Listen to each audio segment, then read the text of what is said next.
Здравствуйте! Сегодня мы расскажем вам об орехе, который до недавних времен был для российских жителей неизведанной экзотикой, а сегодня продается в любом супермаркете. Речь идет о кокосовом орехе или просто кокосе. В этом видео вы узнаете о том, как он растет, что у него внутри, как его можно использовать, расколоть и съесть, чем кокос полезен и кому стоит ограничить его употребление. С точки зрения ботаники, кокос вовсе не орех, как принято считать. На самом деле это косточковый плод с сочным околоплодником, как и персик, абрикос, черешня или вишня. Это не фрукт и не орех. Сухая ворсистая оболочка кокоса непосредственно около плода указывает на то, что он относится к костянке. Строгая классификация такова: отдел покрытосеменных, класс однодольных, порядок пальмоцветных, семейство пальмовых, род кокос и вид кокосовая пальма. Одной из особенностей кокосовых пальм является то, что они охотно живут в непосредственной близости от морской воды, хотя и вовсе не нуждаются в ней. Это объясняется легкостью, с которой неглубокие корни пальм впитывают влагу изобильно орошаемой почвы на морском побережье. Кожура кокоса не повреждается в соленой воде. Кокосы водонепроницаемы и непотопляемы. Это означает, что упавший в морские волны орех может быть вынесен в открытое море и после долгих странствий выброшен на какой-нибудь далекий берег, где через некоторое время появится на свет молодая пальма. Они могут дрейфовать в океане целый год, прибиться к берегу и прорасти, хоть в земле, хоть в песке. Морскими течениями кокосы относятся от родного берега на расстояние до 5000 километров. История знает случаи, когда отдельные кокосы сохраняли жизнеспособность, доплыв до Норвегии. Говорят, что кокосы на Земле существуют минимум 3000 лет. Есть мнение, что их видели еще динозавры. Существует около 1300 видов кокосов, которые растут на разных континентах в 80 странах мира. Сегодня растения можно встретить в тропиках обоих полушарий, в Бразилии, Малайзии, Таиланде, Индонезии, Индии, Шри-Ланке, Вьетнаме, на Филиппинах. Родиной растения считают Юго-Восточную Азию. Они занимают около 5 миллионов гектаров земли, из них более 80% в Юго-Восточной Азии. Благодаря обширной прибрежной территории лидером по добыче кокосов является многоостровное государство Индонезия, где производится 18 миллионов тонн плодов. Странами с самым высоким объемом производства кокосов являются также Филиппины 15 миллионов тонн и Индия 12 миллионов тонн, на их долю вместе с Индонезией приходится 72% мирового производства. Далее идут Шри-Ланка, Бразилия, Вьетнам, Папуа-Новая Гвинея и Мексика с совокупной долей 14%.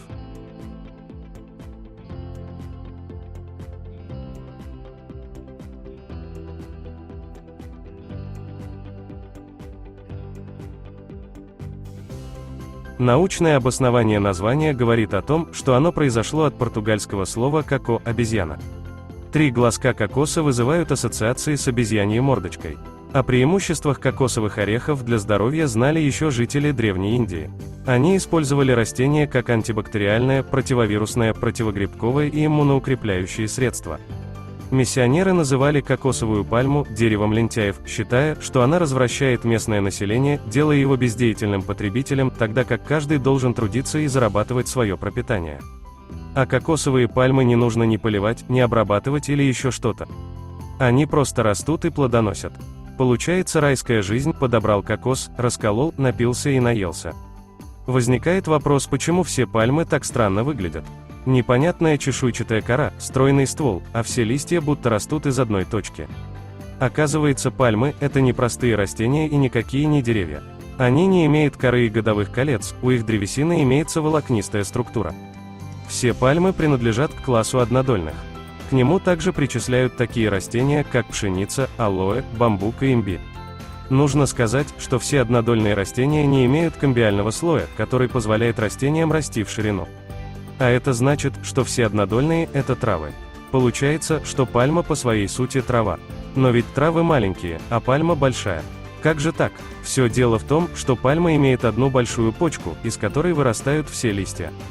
Постепенно эта почка становится больше. Достигнув максимального размера, она растет вверх, образуя под собой что-то наподобие толстого пучка стеблей. Так у пальмы появляется ствол, который всегда одного размера и не ветвится, как у других деревьев. Его формирование начинается на 4-5 год жизни растения. Гладкий ствол достигает 45 см в диаметре. Одна пальма живет до 100 лет, достигая 30 метров в высоту. Листья достигают 5-6 метров в длину. На каждом огромном листе по 200-250 маленьких длинных листочков. Один лист растет 3 года, после чего опадает. От него на дереве остается небольшой корешок, который вскоре засыхает и тоже отпадает. У молодых пальм цвет древесины светло-коричневый. Чем старше дерево, тем темнее его древесина. Корневая система этого уникального растения имеет свои особенности. Центральный корень растения отмирает, вместо него образуются многочисленные придаточные корни, выходящие из основания ствола. Корневая система уходит вглубь земли на полметра и расходится в разные стороны на 8 метров. Каждый корень живет примерно 10 лет, затем заменяется новым. Именно такое необычное строение корней позволяет пальмам прекрасно расти на песчаном побережье, которое подвержено ветрам, приливам и отливам. Если условия благоприятные, то пальма цветет круглогодично. Через каждые 3-5 недель из листовых пазух показываются соцветия метелки с разнополыми цветками, достигающие в длину 2 метра. Желтые круглые женские цветки величиной до 3 см находятся в нижней внутренней части метелки, их количество составляет несколько сотен. Такое расположение в будущем обеспечивает лучшее закрепление плодов. Мужские цветки располагаются в верхней части метелки, благодаря чему обеспечивается лучшее опыление. Мужских цветков больше, чем женских. Первые листочки будущей пальмы, прорастающие из ореха, похожи на перья. Только после первых 10 листьев начинают вырастать настоящие. Взрослое растение в год дает от 12 до 16 новых листьев. Через 4 месяца после отделения листа появляется зачаток соцветия, а сами цветы вырастают еще через 22 месяца. И еще через год раскроется сама оболочка соцветия. Вначале расцветают мужские цветки, а уж потом женские. Примерно 50-70% цветочков не опыляются, особенно в засушливую погоду. А из опыленных развиваются плоды, которые созревают в течение года. Существуют также карликовые кокосовые пальмы, которые вырастают всего до 10 метров в высоту, а плодоносить начинают через 3 года, как только достигнут 1 метра. Растения живут намного меньше, чем их большие собратья, всего 30-40 лет. Такие пальмы самоопыляющиеся, а потому им не нужны родственники по соседству. Плоды карликовых пальм мельче, чем у сильнорослых, зато и убирать урожай с максимальной высоты в 10 метров гораздо проще, чем с деревьев высотой 20-25 метров. Кокосовый орех обладает сложной структурой, которая схематично выглядит следующим образом. Экзокарп – это наружный кожистый слой, бывает желтого, зеленого или красного цвета, пронизан волокнами коя. Он защищает плод от повреждений и является защитной капсулой для кокоса. Мезокарп – это второй слой, волокнистый, толщиной от 2 до 15 см. Этот слой не допускает перегрева кокоса и позволяет ему держаться на воде. У молодых плодов мезокарп употребляют в пищу. Он долго служит, не подвержен гниению и хорошо сохраняет форму. Из-за этих свойств его используют как наполнитель для матрасов, плетут из него канаты и грубые ткани.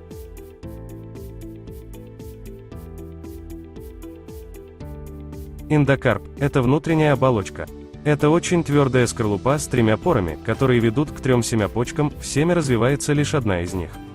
В ней находится зародыш будущей пальмы. Из эндокарпа делают посуду и поделки. Например, как эта флейта окарена из кокосовой скорлупы. Копра – это твердый эндосперм, мясистый поверхностный слой белого цвета толщиной около 1,5 см. Эндосперм – это кокосовая вода, заполняющая внутреннюю полость кокосового ореха. Незрелый кокос полностью заполнен прозрачной жидкостью, а зрелый плод наполнен наполовину желтоватым и маслянистым из-за масла, которое выделяется копрой, эндоспермом. Через время в жидкости появляются капли жира и образуется эмульсия кокосовое молоко. Крупные кокосы имеют шарообразную форму, в длину они могут вырасти до 40 см, в ширину до 30 см, а их вес составляет от 1,5 до 2,5 кг. Время созревания плода колеблется от 8 до 10 месяцев. В год с одной пальмы собирают от 60 до 200 плодов. Молодые орехи, как правило, отличаются зеленым цветом и необычной формой. Их мякиш более мягкий, порой гелеобразный, в то время как в более зрелых плодах он жесткий и менее сочный. Бурые, волосатые плоды – это зрелые орехи. Плоды висят на дереве группами до 20 штук. Жидкость внутри кокоса – это и есть та самая кокосовая вода, богатая магнием и кальцием. Она представляет собой смесь из белка и крахмала. Когда плод еще не созрел, то его сок имеет прозрачный или слегка мутноватый цвет. У спелого кокоса в водичке уже присутствуют масла, что делает эндосперм желтоватого оттенка. В тропиках кокосовой водой часто утоляют жажду. В ходе зрелости плода в кокосовую воду начинает выделяться масло из окружающей ее белой мякоти, она загустевает и мутнеет, приобретает консистенцию молока, затем ряженки и густых сливок, после чего твердеет. В кокосовой воде нет холестерина. Она стерильна и даже может использоваться внутривенно и как антисептик. Есть сведения, что в 60-х годах 20 века ею заменяли при переливаниях плазму крови. Жидкость в кокосах почти не содержит калорий, углеводов и жиров, но она богата витаминами группы В, аскорбиновой кислотой и протеинами. А вот мякиш плода, наоборот, является исключительным источником полезных жиров, а также содержит множество минералов, витаминов и аминокислот. Кокосы собирают полностью созревшими или за месяц до созревания, в зависимости от цели использования. Урожай зеленых кокосов снимают спустя 6 месяцев после цветения кокосовой пальмы. Но часть урожая остается на деревьях, то есть еще 5-6 месяцев плоды доходят до полной зрелости.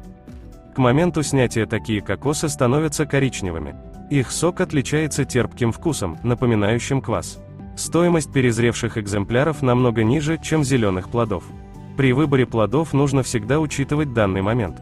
Например, когда интерес представляет кокосовая вода, насыщенная питательными компонентами, следует покупать зеленые кокосы.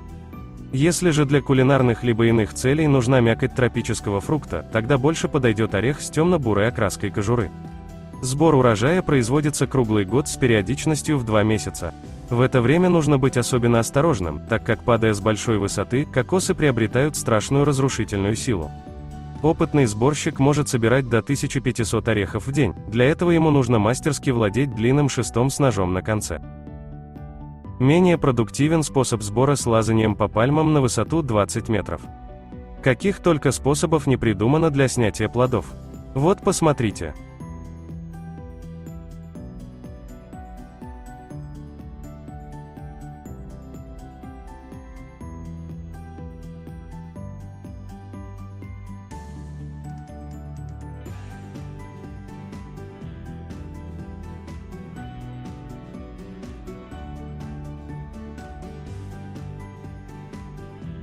Например, индийские инженеры разработали телеуправляемого робота для сбора кокосов с пальм. Он закрепляется на основании дерева, обхватывает его своим корпусом и двигается вверх с помощью 8 колес, а наверху срезает плоды с помощью манипулятора. Разработчики экспериментально подтвердили, что он может забираться на пальмы высотой 15 метров и наклонением до 30 градусов. Испытания показали, что робот-сборщик работает медленнее обученного человека, но за день способен собрать кокосы с большего количества пальм, рассказывают авторы.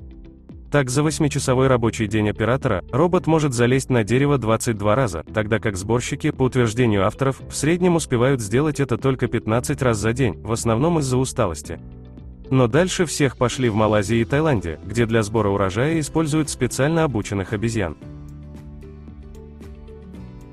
Так, на плантациях острова Самуи в Таиланде, где поставки кокосов доходят до 40 тысяч штук в год, использование для сбора урожая обученных обезьян позволило собирать вдвое больше орехов, чем если бы их собирал человек. Это происходит за счет скорости лазания.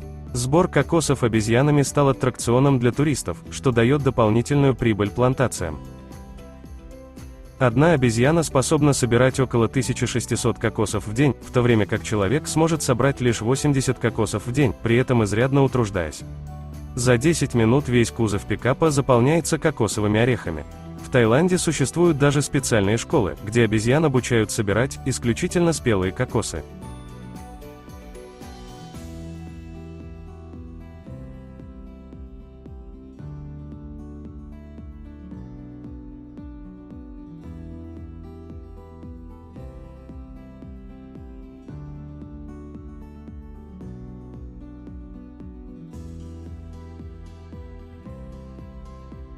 Процесс сбора происходит очень просто.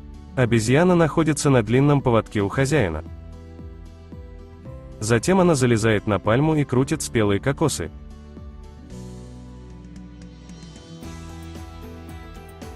Вследствие чего кокосы падают и люди уже на земле их собирают.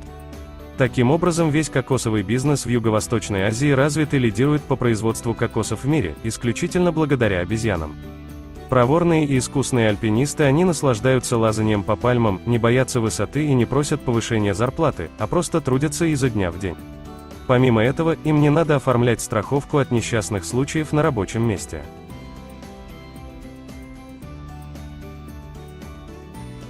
Большая часть питательных компонентов сконцентрирована именно в мякоти кокоса. Поэтому эта часть плода представляет наибольшую ценность. Сегодня копру или мякоть выделяют в промышленных масштабах, используя при производстве передовые технологии. Мякоть, как и сок, очень востребована в фармацевтической промышленности, кулинарии и других отраслях.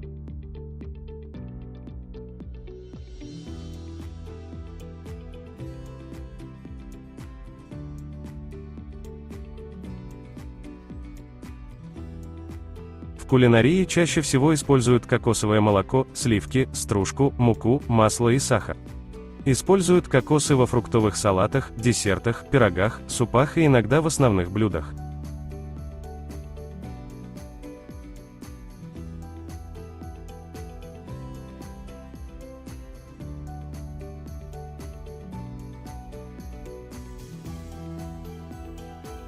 Кокосовое масло – растительное жирное масло, получаемое из копры. Изготавливается горячим прессованием свежей высушенной мякоти кокосового ореха. Применяется главным образом в мыловарении, для изготовления косметических средств, для приготовления холодящих начинок в вафельные торты и в производстве маргарина. С популярностью азиатской кухни мякоть кокоса совсем недавно стала использоваться в европейских рецептах. Дистилляция, перегонка, тодди дает высокоградусный алкогольный напиток, арак, представляющий собой прозрачную жидкость с высоким содержанием алкоголя и приятным ореховым привкусом. На Филиппинах этот алкогольный напиток называется ламбанок или кокосовая водка. А теперь посмотрим, чем же полезен кокос. В каждом компоненте кокоса содержится большое количество витаминов, минералов, натуральных масел и антиоксидантов, которые способны принести нашему организму неоценимую пользу.